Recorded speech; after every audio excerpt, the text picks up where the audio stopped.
Donc merci d'être venus si nombreux, on va dire que bientôt il n'y aura plus de place. Donc merci à Epitech de nous accueillir encore une fois, même s'ils ont un écran un peu bizarre. Mais bon. Donc normalement il n'y a pas de rouge, de composante rouge, pour ceux qui ne savent pas. Donc ça va faire des trucs bizarres. Donc au menu du jour, il y a Eric qui reviendra sur son expérience de Retro Game Jam. Donc la Retro Game Jam a été organisée par David qui est ici et Patel du jeu, donc qui est représenté par Kim. Il y a quelques temps de ça déjà. Et donc il a fait une jam en solo et puis au milieu d'autres jammers. Et il reviendra sur son expérience. Ensuite on fera une pause où on essaiera de régler peut-être l'écran pour la suite. Et après il y aura François qui est ici, qui viendra parler de Compute Shellbound. Donc c'est un peu... il vous expliquera ce que c'est quoi, parce que je sais mes points. Donc voilà. Donc moi je vais faire quelques news que vous avez envoyées. Donc il y a Damien Jauti qui n'est pas là ce soir, mais qui fait un site qui référence tous les livres qui parlent de jeux vidéo. Donc l'URL est un peu grande, mais bon, je vous renverrai les slides dans du spam. Donc il y a ton livre par exemple, Eric. Voilà. Ce qui est Eric, il n'y a pas longtemps, il y a un truc qui est sorti aux éditions Pixelmod, donc ceux qui veulent aller voir. Ensuite, en termes de news, il y a le Pix Meeting qui a lieu les jeudis soirs aussi, une fois sur deux, avec le mug qui aura lieu le jeudi 13 février, si je ne dis pas de conneries. David, c'est ça? Le 13. Donc ça sera à partir de 18h30 jusqu'à 20h environ. Donc vous pouvez venir, hein. Vous n'êtes pas obligé d'être membre de l'association. Le thème de ce Pix Meeting 3, ce sera le financement dans le jeu vidéo et la place du secteur dans l'économie, donc ça pourrait être intéressant pour ceux qui cherchent des sous. Le lieu c'est ici, et l'invité de Marc, c'est Julien Villedieu, du SNJV, donc le syndicat national du jeu vidéo. Donc là on ne voit pas trop, mais enfin, si, il est quand même beau gosse. Même en rouge, sans rouge. Donc ça c'est le 13 mars, et le 13 février. Après en termes de sortie de Copino de la région, il y a Cimob qui a sorti 94 degrés sur iOS et Android, je sais pas, peut-être que les personnes y ont joué. Donc en gros le but du jeu, on le voit sur l'écran, il y a un schéma, et on doit indiquer des zones, on doit être le plus proche possible de la zone. Donc là on demande le pectoral en termes de muscles, et il faut indiquer où c'est, donc on a des essais et après il faut payer, c'est un free-to-play. Donc Gaël de Cimob viendra en parler au prochain mug qui sera le 13 mars, donc les 13. Donc il viendra parler du modèle free-to-play, de leur expérience au free-to-play et de comment ça marche pour eux, comment ils font pour promouvoir leur free-to-play, parce que ça a l'air de pas mal marcher. Ensuite, il y a des soldes dans l'asset store d'Unity en ce moment, un peu à la Steam. Donc il y a des trucs à 50% en général, voire 65% pour un truc de GUI qui est mieux que NGUI. Et il reste 8 jours. Donc si vous voulez acheter des trucs, il faut aller voir. Ensuite, on en a parlé la dernière fois au Pix Meeting, il y a le 24 et 25 mai 2014 à Nîmes. Il va y avoir un salon Pix & Tech qui est organisé par Istis Art. Donc pour le public, c'est environ 9 € l'entrée. C'est couplé avec Lord of the Geek, je connais pas trop le festival, mais au nom on regarde que ça réunit des trucs bizarres. Et pour les entreprises, si vous voulez avoir des stands, il y a eu la liste des stands qui est apparue il n'y a pas très longtemps, donc l'URL encore est un peu compliquée. Donc ça va de 450 € un stand tout seul de 6 mètres carrés à 1100 € pour 18 mètres carrés, pour les 2 jours sur 2 jours. Et après, il y a la possibilité de stands mutualisés, donc se partager un stand de 6 mètres carrés. Donc il faut aller parler à Guillaume Jamais. Donc je vous mettrai les liens plus tard dans du spam. Ensuite, il y a eu la Global Game Jam qui a eu lieu le 24 et 26 janvier dernier. Donc on fera peut-être un mug spécial Jam pour les jeux qui ont été faits à Montpellier. Parce qu'ils étaient pas mal nombreux quand même à Montpellier, j'ai l'impression qu'il y a une soixantaine de personnes. On était 70, ouais. 70, ouais. Donc si vous ne voulez pas y assister, mais que vous voulez quand même jouer à des jeux, il y a l'URL des jeux qui ont été soumis. Et on verra donc si on fait un mug spécial. Pour l'instant, je ne sais pas trop, parce que pour le planning de la salle, c'est un peu compliqué en ce moment. Ensuite, dans les news, il y a Media Studio, qui est un studio nîmois qui a été greenlighté sur Steam. Donc là, on voit pas bien. Donc ça fera partie des derniers jeux greenlightés, parce que Steam a annoncé récemment qui voulait à terme arrêter le service. Donc là, il greenlight 50 jeux par 50 jeux pour vider la liste. Et du coup, après, on ne sait pas trop ce qu'il y aura comme système. Donc ils n'ont pas dit ce qu'il y aurait après. Certains pensent que ce sera un store basé, enfin la visibilité sera basée sur les recommandations des amis, parce qu'ils ont fait un nouveau système de recommandation dans Steam, et que tout le monde pourra se mettre son jeu sur Steam, un peu à l'App Store. Donc ça sera voilà. Donc là, juste après, il y a Eric qui va nous parler de mon expérience de jam, donc je vous ai spoilé un peu, mais bon. Donc ils étaient dans cette salle tous ensemble, là, ils mangeaient des trucs et ils dormaient pas beaucoup. Ensuite on fera une pause, et ensuite on aura des computers. Ouais, ça ressort bien quand même, ils me semblent rouge. Donc j'ai mis que des petits, j'ai teasé un petit peu, il y a d'autres trucs. Voilà, donc le prochain mug, ce sera le jeudi 13 mars. Donc il y aura Gaël qui viendra parler de 94 degrés comme j'ai parlé dans la news. Il y a Pascal qui est ici, je crois que j'ai vu tout à l'heure, qui viendra parler de...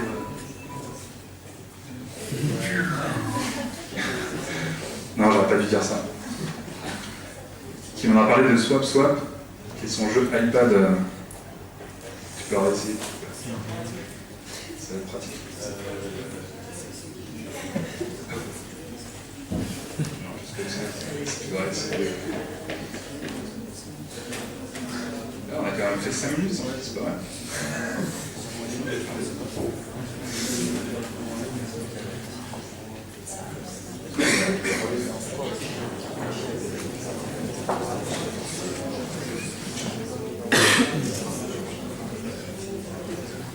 Puis c'est des branches.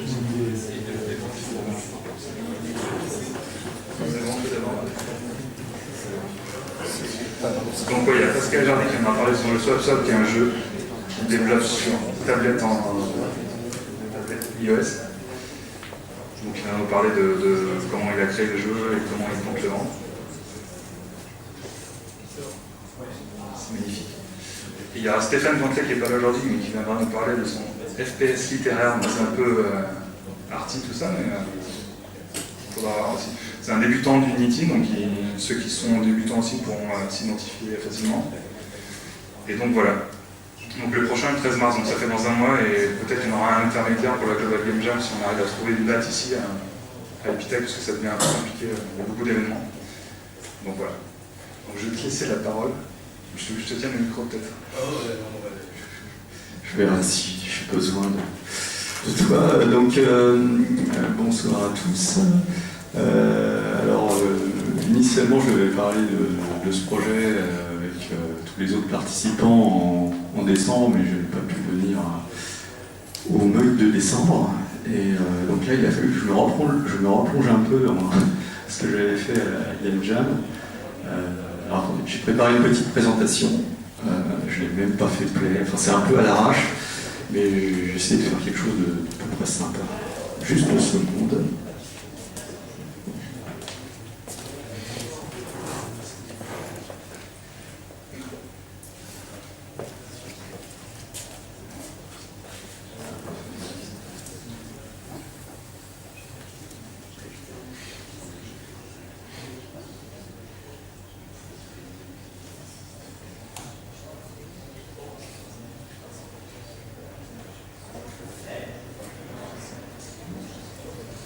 Alors, je n'ai jamais utilisé OpenOffice en présentation, d'habitude je suis sur Mac. Il doit y avoir un bouton play quelque part. Ouais, F5, ok. Voilà. Bon, je vais juste lancer un petit coup d'exé pour être sûr que tout va bien. On va démarrer la presse. Voilà. Ouais. On peut monter un peu.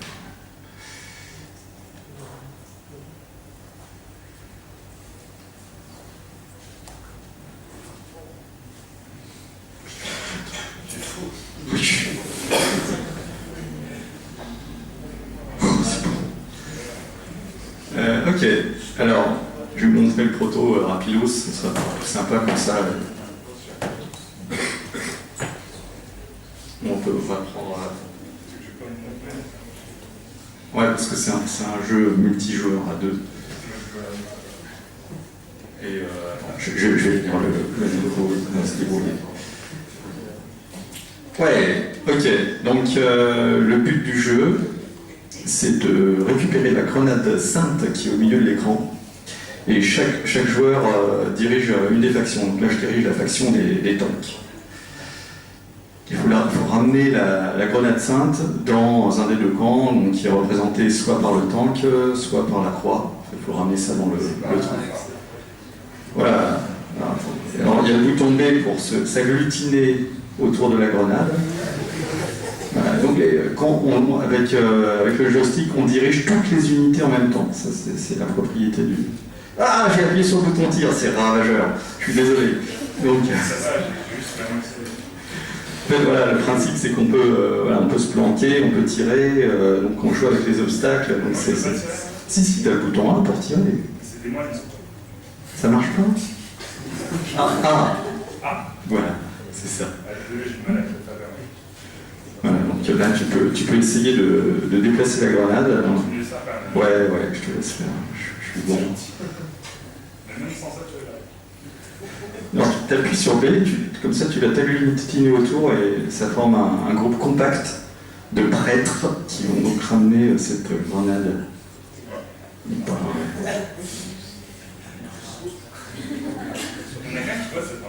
Ouais. Donc le nom du jeu c'est Swarm Crusader. Et ouais, alors justement, vraiment, c'était histoire que vous voyez le résultat final, et maintenant on va passer à la presse.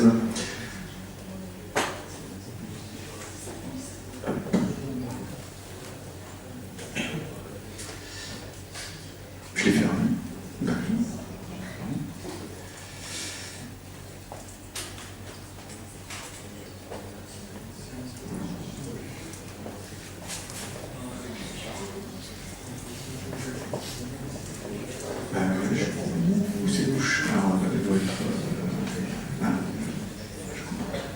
Ah non, d'accord.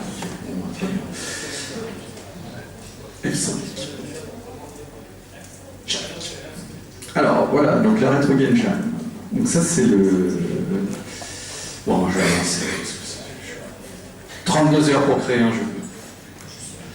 Donc sur un thème rétro. Donc il y avait du challenge parce que c'était ma première expérience de Game Jam. Et pour simplifier, j'ai décidé de faire ça en solo, bien sûr. Puis en multijoueur, j'avais jamais fait de jeu multijoueur.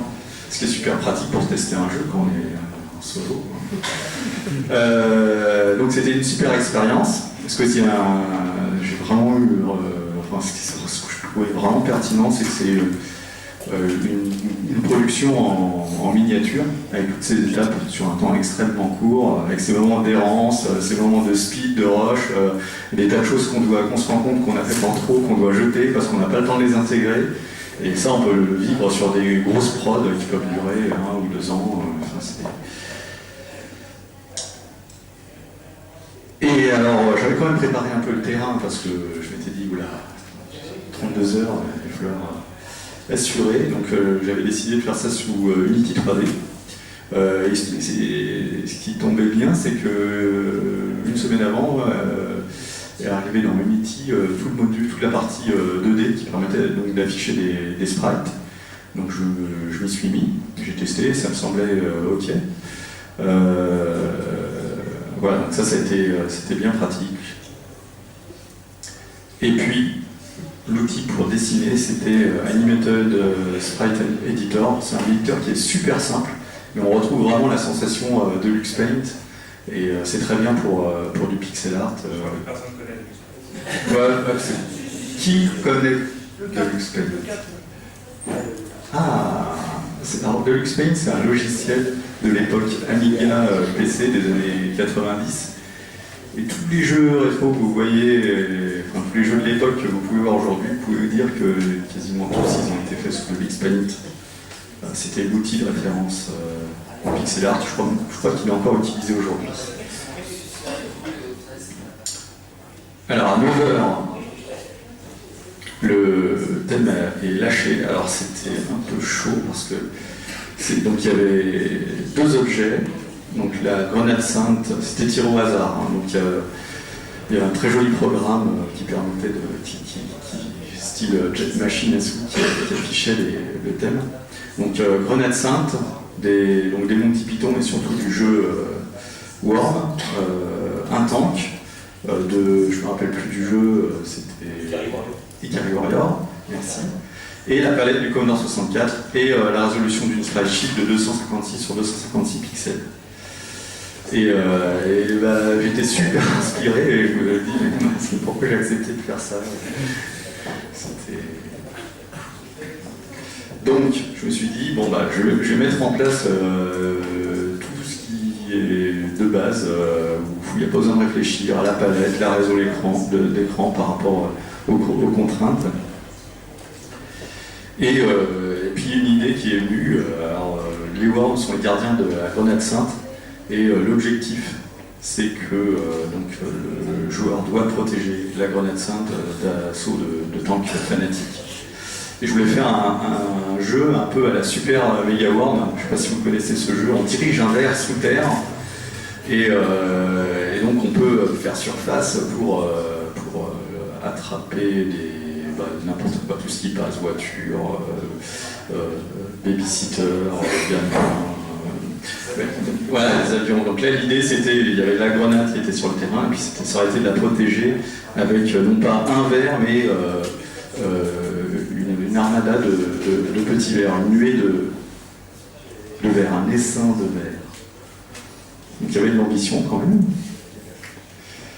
Et donc je me suis dit, bon, on va coder un truc qui permet de déplacer un essaim, et on verra ensuite. Alors, ce qui est bien, c'est que j'ai gardé en stock tous les protos. Je faisais des backups, donc je vais vous montrer l'évolution du proto depuis le début. Donc voilà, 14h07, j'en étais là.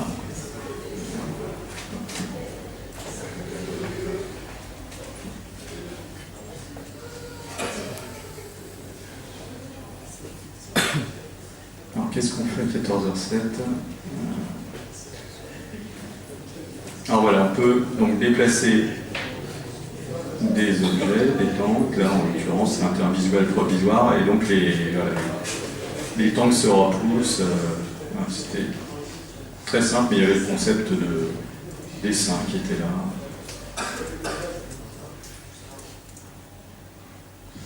Et du coup, tu fais des backups comme ça parce que, au cas où ton code marche plus, tu organises ça oui, au cas où j'ai un problème. Oui, j'utilise pas SVN, voilà.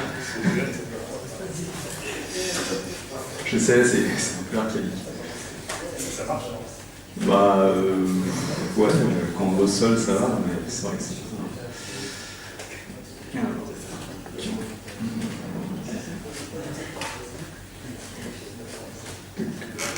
Ouais, voilà. Donc ensuite j'ai intégré des tirs. Et puis vers 16h, 17h, je ne sais plus trop, je me suis dit, j'étais un peu fatigué, une petite pause, café. Puis le café, ça booste, en fait, c'est un effet un peu euphorique sur moi. Donc, je me suis dit, voilà, je commençais à avoir la folie des grandeurs, je voulais voir un terrain dynamique. Mais sérieusement en plus. Donc, 17h15, je vous montre où on était, où j'en étais, je suis un peu schizo.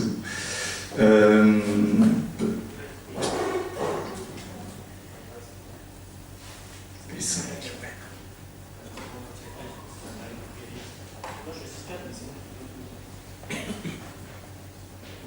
Voilà, donc là, on pouvait déplacer un objet, et donc il y avait la nuée de verre qui suivait donc le personnage rouge. Donc c'était l'idée, c'était peut-être de pouvoir déplacer un groupe de verre de cette manière-là.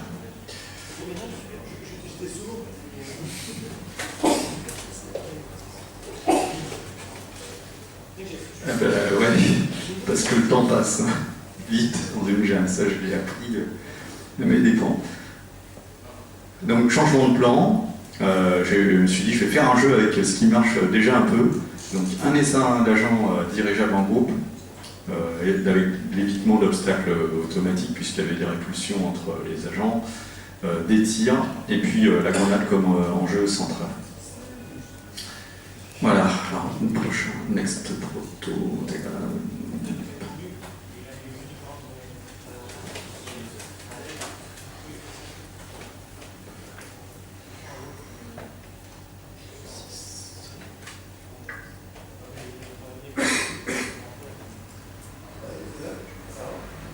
Donc là, on voit que... Alors là, on pouvait déplacer donc, la grenade et tous les agents en même temps. Et on voit que ces agents sont bloqués par les obstacles et les contournent aussi. Et ça m'a beaucoup plu. De pouvoir jouer comme ça avec les obstacles et utiliser l'environnement pour sculpter un peu la forme de l'ennemi. Alors, je sais pas si... Ouais, on pouvait tirer, ok. Et on pouvait se rassembler, je crois, autour de la grenade. Voilà, aller vers la grenade.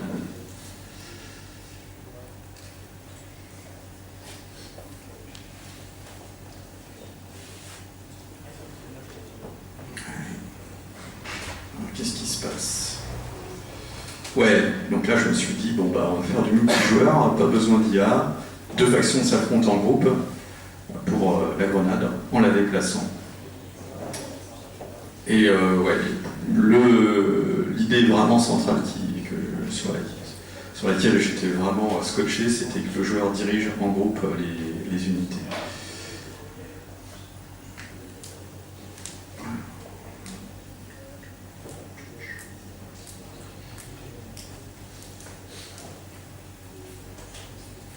Hop. Alors là, il y avait 2 factions. Donc là, et puis, je crois que je me demande si je peux faire. Si, ouais, ça, il y avait le joystick de brancher. Ouais, bon, je suis au clavier.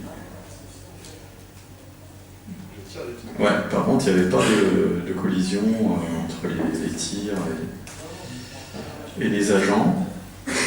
Mais on pouvait déplacer la grenade et se rassembler autour. Mais il n'y avait pas encore d'objectif, il n'y avait pas une zone sur le terrain définie où ramener la grenade. Ça, c'était pas encore super clair.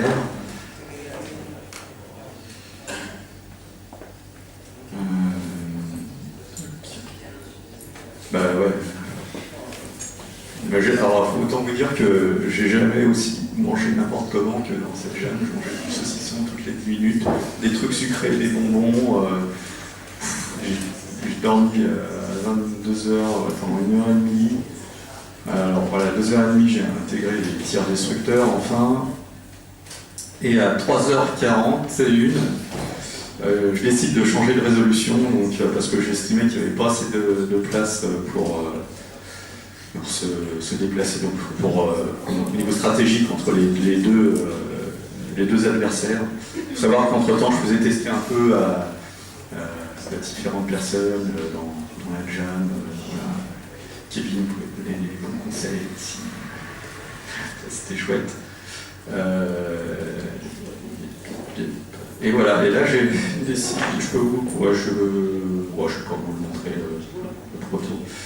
Mais grosso modo c'est pareil, là il y a la destruction des unités en plus. Et je décide de dormir parce que j'en peux plus. Et je dors à peu près 4 heures. Donc quand je me réveille, là je me dis, bon, là c'est un peu dur le réveil parce qu'il reste quelques heures avant de remettre l'exé. Et je me suis dit, mais là il faut que je m'organise. Maintenant c'est la réalisation. Le jeu il est là, tu te prends plus la tête, tu fais les choses, tu les réalises, tu réfléchis plus. Parce qu'il y avait encore tout à faire, les graphes, les menus, les tests de conditions de victoire, gérer correctement les joysticks, j'avais des merdouilles là-dessus, intégrer la musique. et j'ai commencé un peu à paniquer. Donc je me suis attaqué au graphe donc j'ai eu un premier jet vers 11h19, et puis à 12h17, voilà, j'avais ça. Et je les ai intégrés. Donc à 14h17, il y avait grosso modo le proto que vous avez vu, si ce n'est que les conditions de victoire qui déclenchaient l'affichage du message quand la grenade était sur une des bases. Une des deux bases, c'était pas encore là, il y avait des tas de choses à faire, afficher un texte à l'écran, avec du texte en pixels, parce qu'il fallait que ce soit rétro, il ne s'agissait pas d'utiliser des fontes actuelles. Donc je me suis pris la tête sur certaines choses que j'aurais dû me faire un bon gros bitmap avec le texte et ça aurait roulé, surtout que j'avais énormément de place sur ma spreadsheet. Voilà, et là, 2h40 avant, c'est vraiment la panique. En plus, j'ai eu un bug de dernière minute, mais vraiment, c'était une demi-heure avant, je ne sais plus ce que c'était, mais c'était soit un problème sur le joystick ou sur les explosions, mais j'avais pété une dépendance au niveau des préfabs dans Unity.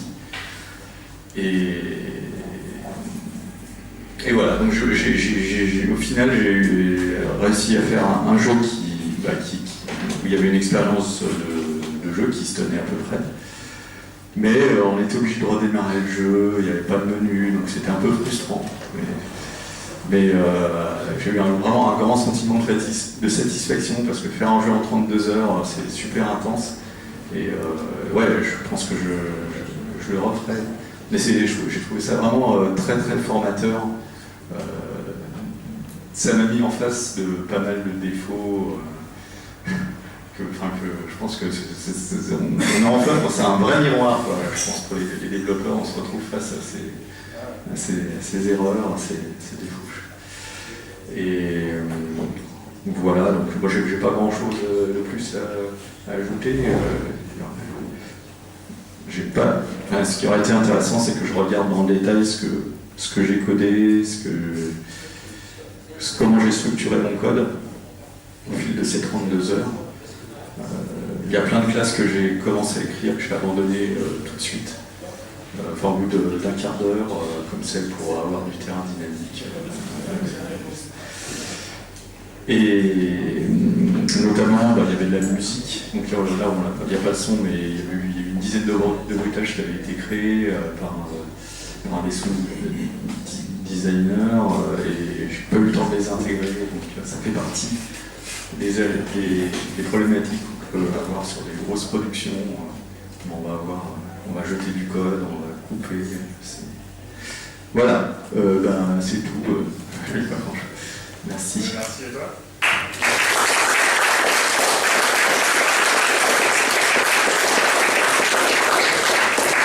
On va faire une petite session de questions s'il y a des questions dans la salle. Moi j'avais une question déjà. Pourquoi tu n'as pas utilisé le. Toi c'est une rétro game jam, tu savais que tu avais une rétro game jam. Tu avais l'éditeur de Another World. Pourquoi parce qu'il n'aura pas eu 32 jours pour faire ça. Mais non, mais même ça aurait pas été possible. Ça aurait été rigolo, mais en 32 heures, ça aurait été vraiment trop limite. Tu l'as utilisé déjà depuis Ah, bien sûr, je l'ai réutilisé là, pour l'édition de Another World console. Donc, je sais encore l'utiliser, il n'y a pas de souci. Je connaissais vite. Non, il n'y a pas de préface. Il y a 256 variables qui sont accessibles par tous les objets du jeu, et c'est que des noms, et il n'y a pas de nom de variable, et tout est dans la mémoire de l'utilisateur. Voilà. Donc, c'est vrai qu'on peut c'est des questions. Ouais, s'il y a des questions, n'hésitez pas, et puis si vous voulez jouer après, c'est là. T'as fini combien? Il y avait un award, non? Oui, un classement, non? Il n'y avait pas de classement. Si tu avais été classé prix des vieux. Ouais, prix des vieux, c'est ça, ouais. Parce que oui, alors, faut savoir on formait un duo avec Fred Reynal, donc on était côte à côte à bosser, et puis je sais pas, c'était un peu bizarre de se retrouver là, alors qu'on a commencé à peu près à la même période, mais on se connaît depuis pas si longtemps que ça. Et donc c'était super sympa. Ouais, c'est vrai qu'on faisait vieux à côté des autres. On a le prix des vieux. De toute façon, on n'était pas là pour gagner quoi que ce soit, c'était surtout le challenge.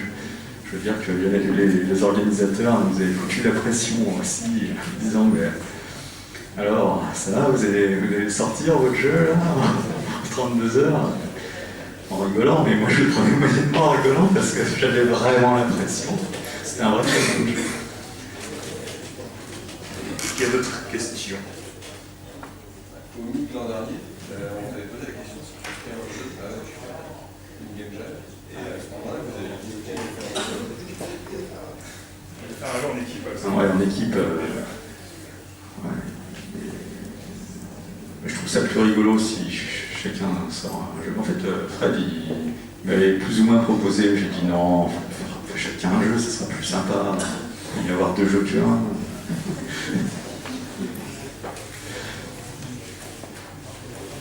Du coup, travailler en équipe, toi tu l'as vécu à Ubisoft, mais en général tu es plutôt du genre solo.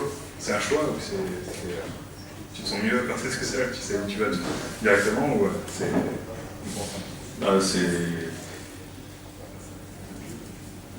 C'est un choix. Disons que quand je ne sais pas exactement où je veux aller, je préfère travailler seul. Surtout au début d'un projet, après pourquoi pas, mais